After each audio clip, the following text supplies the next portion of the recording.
All right.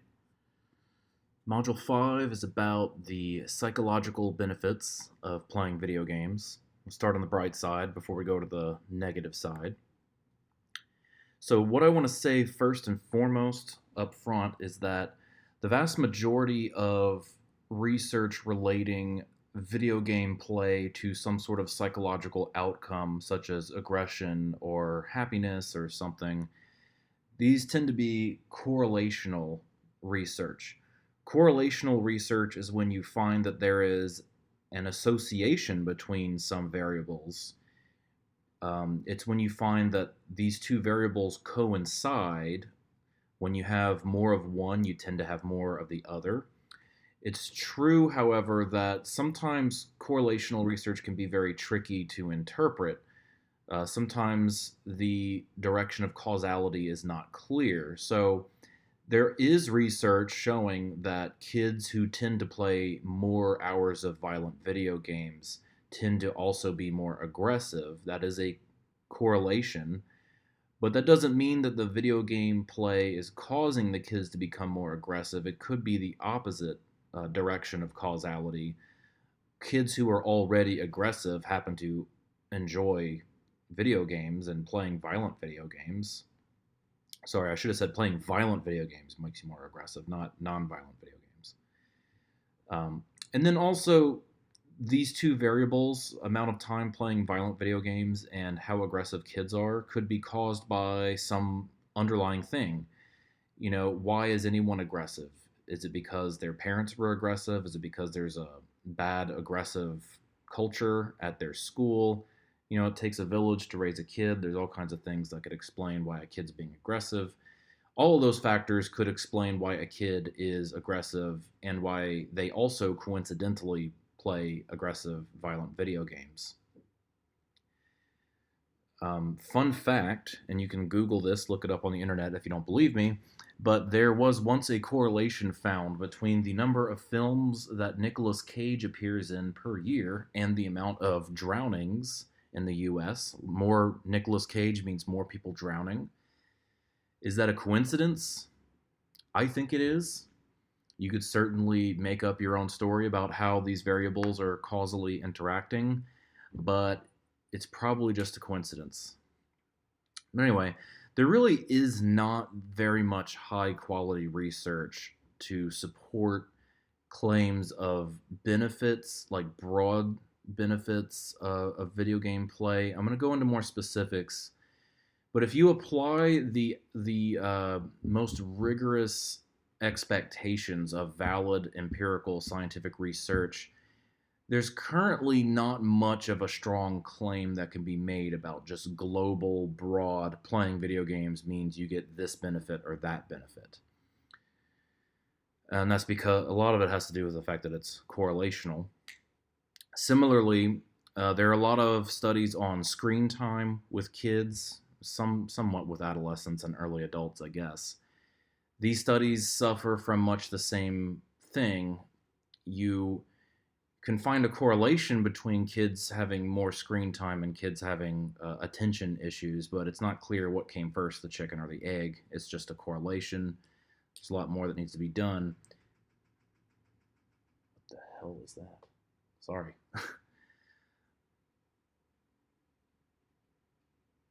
It's also worth noting that cat, that's what it was. Damn cat. It's also worth noting, so when you have correlational research, it's good to do experimental research.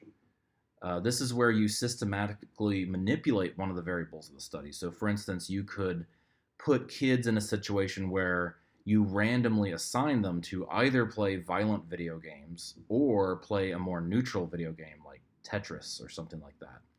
The problem, well, so experimental research is better than correlational research in the sense that it's because of the variable you manipulated if you see any differences in the dependent variable. Because all the other random variables that might be causing differences in, let's say, aggression have been randomly factored out by random assignment to different experimental conditions. One drawback with experimental research in this context, though, is if you randomly assign kids to either play a violent video game or a non-violent video game, and then measure their aggression, and I mean, how do you measure aggression anyway? That's a whole other can of worms. But you measure their aggression right afterwards, who's to say that they're going to continue being aggressive? You sort of open up this problem with, we're constantly doing these different things, experiencing these different things. You watch the news, you got your social media, you have conversations with people, you go to class. This constant stream of experiences, sure, any one of the things you experience might temporarily put you in a bad mood or an aggressive mood or a good mood, but life's more complicated. Doing an experimental study really doesn't finalize all there is to say about how video games affect things. So, starting off on a down note, but I will say that there is, broadly speaking, good reason to believe that video games could, in principle, improve your cognitive functioning. One of the most famous studies demonstrating neuroplasticity is this taxi cab study from 2006. Neuroplasticity is a phenomenon where your brain can, in a sense, rewire itself in response to your experiences. Now, neural development is a process where your brain, when you're first in the womb, it generates a bunch of neurons, and then as you develop, neurons start clustering into networks and different regions that are sort of pre-wired to take on certain predetermined roles. And then after you're born and as you're growing up and reaching maturity, you end up going through a process called pruning. And a lot of the neural regions are, to develop, they need to experience the things they're meant to develop for. So you won't develop normal vision if you're born and someone immediately puts a blindfold over your eyes and you never experience any visual stimuli whatsoever and the blindfold's never removed. So in a sense, we already know that the brain is plastic and malleable.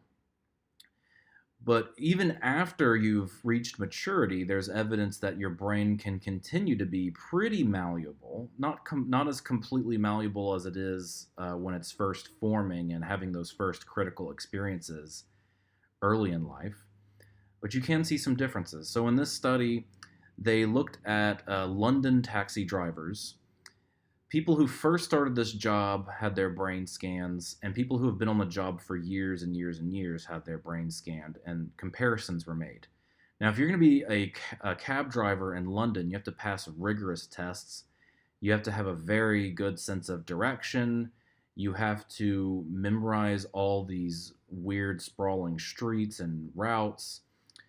And after years of doing this, if you look at the brain scans, you can see that there was greater neuronal volume in areas associated with navigation. I believe the hippocampus was one or maybe the only brain region that was associated with that. So basically, if you spent years and years and years doing a task that demands a lot of spatial navigation, the region of the brain associated with spatial navigation, which is not just the hippocampus, but let's say just the hippocampus for now, that region gets apparently larger because of this task you keep doing over and over again. So, can playing video games have a similar effect where your brain is affected by these certain tasks? Well, one line of research has looked at visual attention. And visual attention is sort of your ability to make sense out of a visual scene. So when you're driving, you might notice that you're keeping track of a bunch of different stuff going on. You're keeping track of how far away the car in front of you is. You're keeping track of, like, when do I need to get in the next lane and make this turn? Is there oncoming traffic? Is a light turning from green to red? You're actually constantly sampling through a lot of different stuff from your visual scene and making sense of it and making decisions. This is kind of similar to a demanding task that I go through all the time when I play. My video game I've been playing the most is NCAA football This isn't a screenshot from the exact game. It's a older game in the series. But basically, when you play these football games, you're the quarterback, and you have these receiver routes. So your receivers, like this one's running a post route. This one, I don't know what you call this, an in route. I'm not like a super duper football guy. Wide receiver number 11 is going to run a crossing route, very shallow, right behind the defensive line. So you have to pay attention to how the routes are going if someone's open, but you also have to watch what kind of coverage. If they're doing zone coverage, that implies that you have to give someone time their route can actually get out of the zone, and you'll have this window of opportunity when they're between zones to complete a pass. If they're doing man coverage, that changes what kind of routes might be reasonable. But regardless, you have to watch how the defenders are reacting to the routes, and you have to watch the defensive linemen. If they're getting too close, you might get sacked, you might fumble the ball. So even if there are no open routes, you might need to just throw the ball out of bounds if there's just nothing going on so you don't lose yardage. So this is the kind of task you would do in a psychology experiment testing your visual attention abilities. It's actually kind of a really fun, engaging version of that if you're a football person. Not everyone is. So it turns out that when you have people do these sort of challenging visual attention tasks, whether it's an actual video game or whether it's a brain training game, or you do a normal visual attention measurement that you would do for testing cognitive impairment and whatnot, you find that people do get better at it. Your visual attention does improve with practice. And most of the video games, they don't actually use football. They use first-person shooters, which is probably a more universally accessible genre. More people are into that. What is this? Did I not? Oh, I accidentally left a slide that I just forget that. Yeah, so when you look at visual attention differences, so one study, this is Green and Bavelier, I don't know how you say that. They randomly assigned people to either play Tetris as a control group or play Medal of Honor, and they did a pre-test and post-test measure of visual attention, and there was an improvement in the Medal of Honor condition. Yeah. This is just an example of the kind of study. These studies, these are pretty convincing. I'll talk about a few more, then I'll talk about kind of an issue with interpreting these results. But not just visual attention, but playing first-person shooters compared to a control condition. This one, Lee et al., they compared it to playing The Sims. You can improve your vision, specifically improve your vision for contrasts. So some people, if they have a condition with their eye, they have trouble with the rods and cones just not functioning optimally. You have some trouble with vision. Apparently playing first-person shooters can help with that. Can also help with lazy eye. As someone who suffers from, I don't know if you'd call it lazy eye or astigmatism, but I definitely have to uncross my eyes to focus when I'm playing a video game. I'm not sure, I kind of go back to unfocusing them afterwards. But there's some evidence that it improves sort of your eye coordination, your ability to detect objects and see contrasts and whatnot. One thing, I'm not quite at the slide I was planning on talking about this issue, but I'll go ahead and bring it up right now. There's a thing called near transfer and far transfer. Whenever you practice a skill, near transfer is whenever you are able, all your practice pays off as long as you're being tested in a way that's close to how you practiced. Whereas far transfer is when your practice pays off, but the thing you're being tested on is substantially different from what you're training on. So for instance, when a football player, a kicker, is practicing kicking extra points and field goals, it's one thing to practice doing that during practice when there's no one trying to tackle you and nothing's really at stake. You're not really potentially losing a game or winning a game.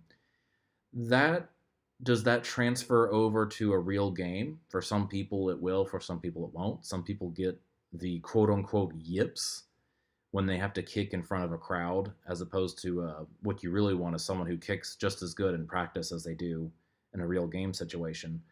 That would be an example, I think, of pretty nearby transfer.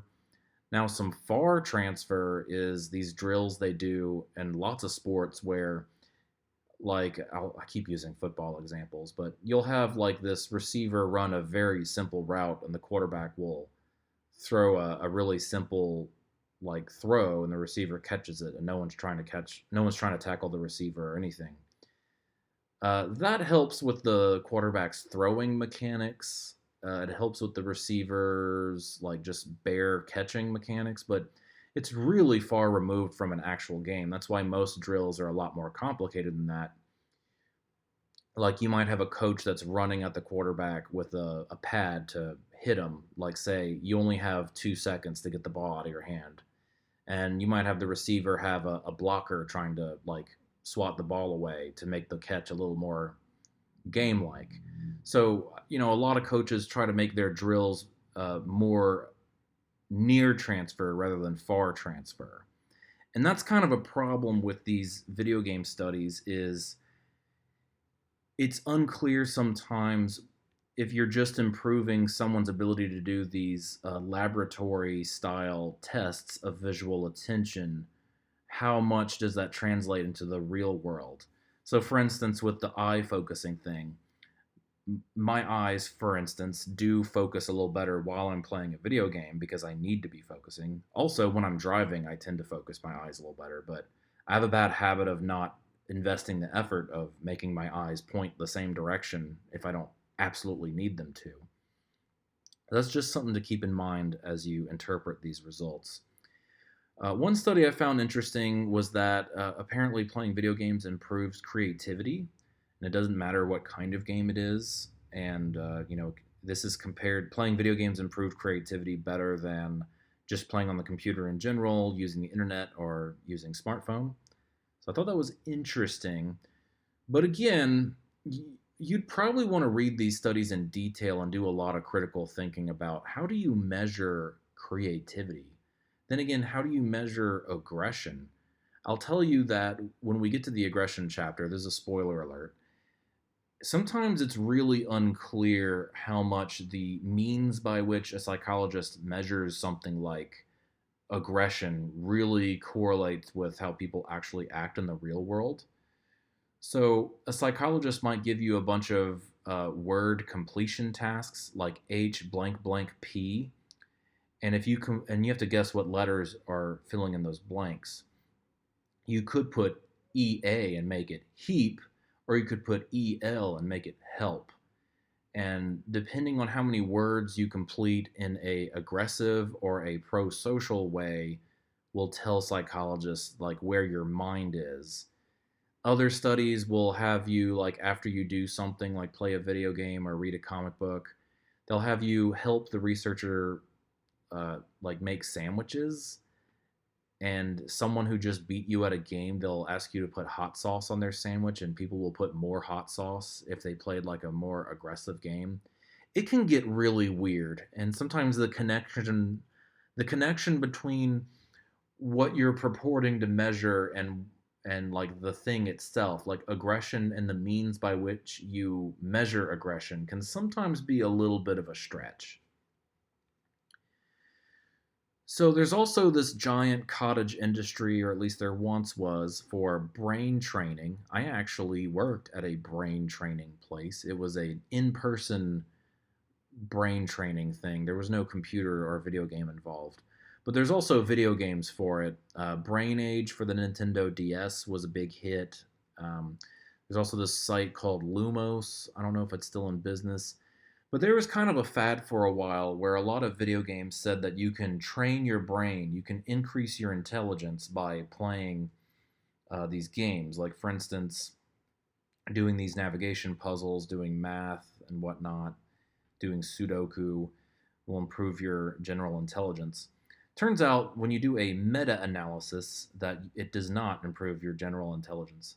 A meta-analysis is when you combine a bunch of studies together. Some studies find a statistically significant effect of playing video games on improving intelligence. Some studies don't. Some studies get published despite whether they found the result they hypothesized. Some studies don't get published, oftentimes because they didn't find anything statistically significant. Not to get too far into the weeds, but basically a meta-analysis tries to correct for the fact that there's all these different results you could go find, but the meta-analysis puts them all together and says, overall, is there an effect or is there not? And it appears that there is not an effect of improving general intelligence whenever you play games like this.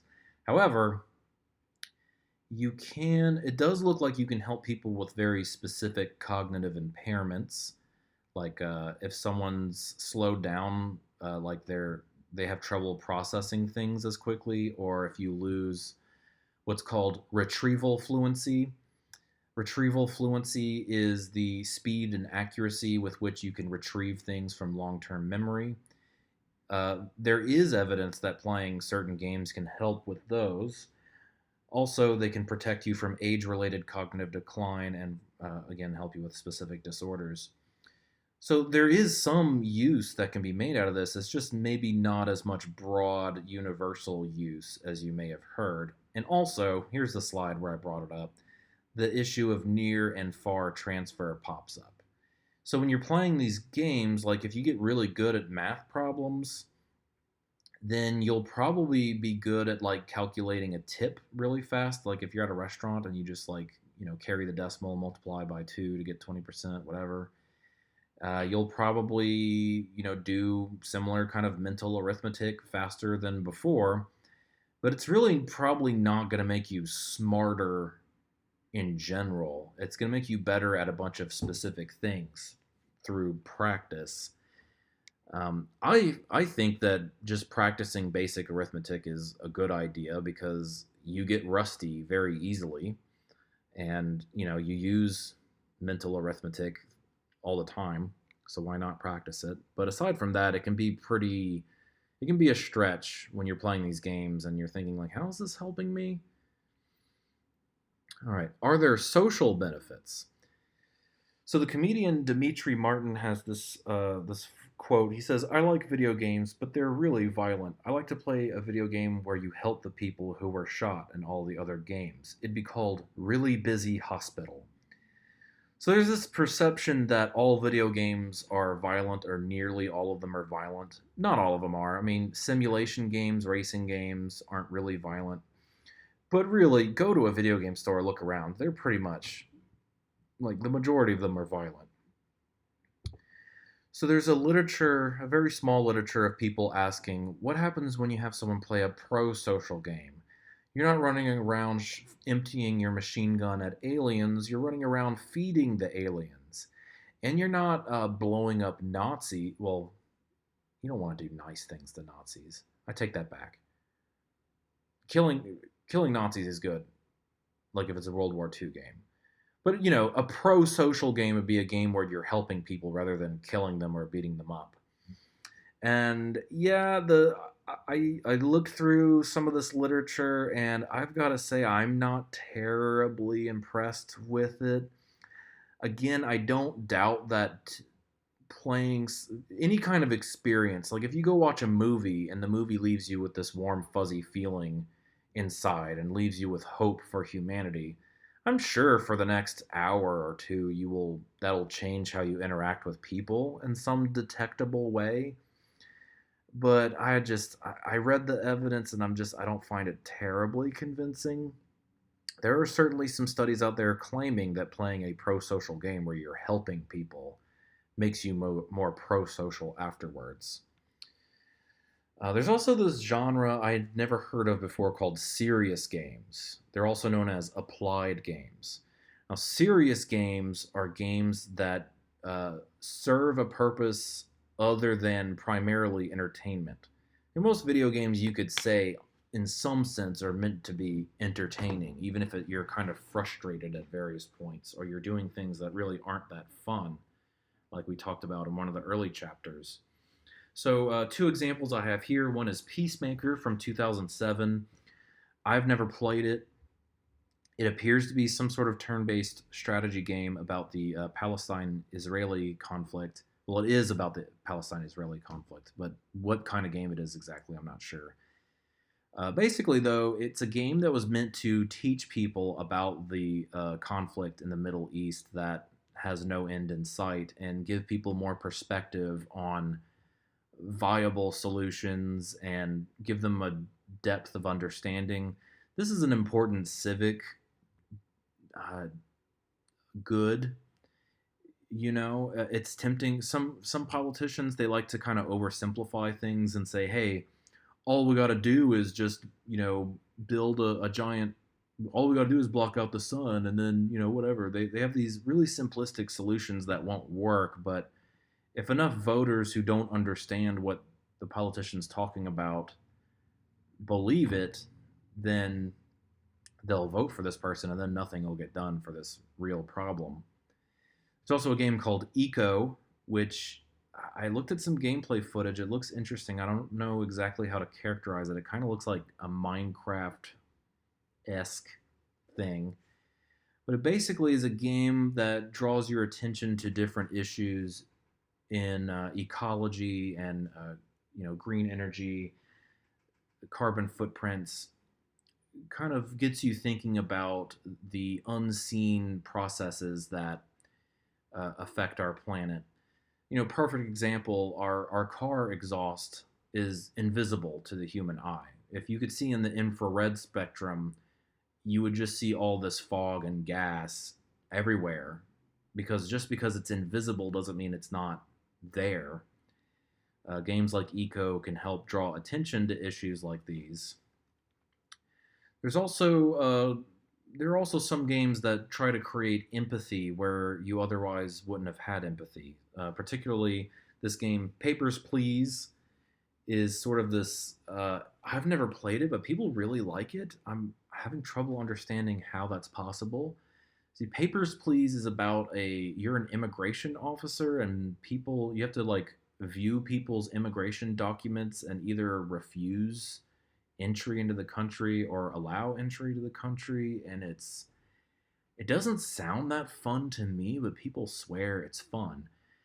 But what it does do is it creates more awareness for the player. Like, you don't realize what kind of situations an immigrant or a refugee is facing, and this other game, Salam, kind of attacks that in a more direct way. It was created by a guy in, I believe, Sudan in Africa, who wanted to raise more awareness of the refugee experience, someone who's having to flee home because of war and violence. Games like these can educate people, can create empathy and understanding. Some of that, we could use some of that sometimes. And then I'm going to end things off by talking about this Games for Change organization. I don't know too much about it. Any of the things I talked about today, you could add to your discussion forum and get a lot of mileage out of by kind of diving deeper and explaining some things that I didn't have time to go into for the main lecture video.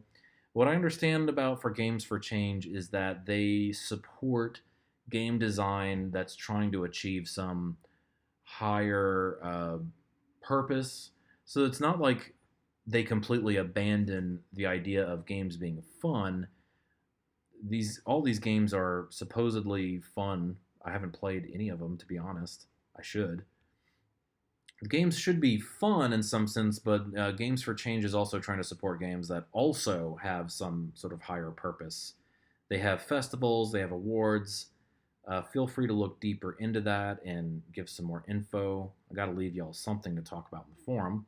But that's it for this time. I will see y'all next Wednesday.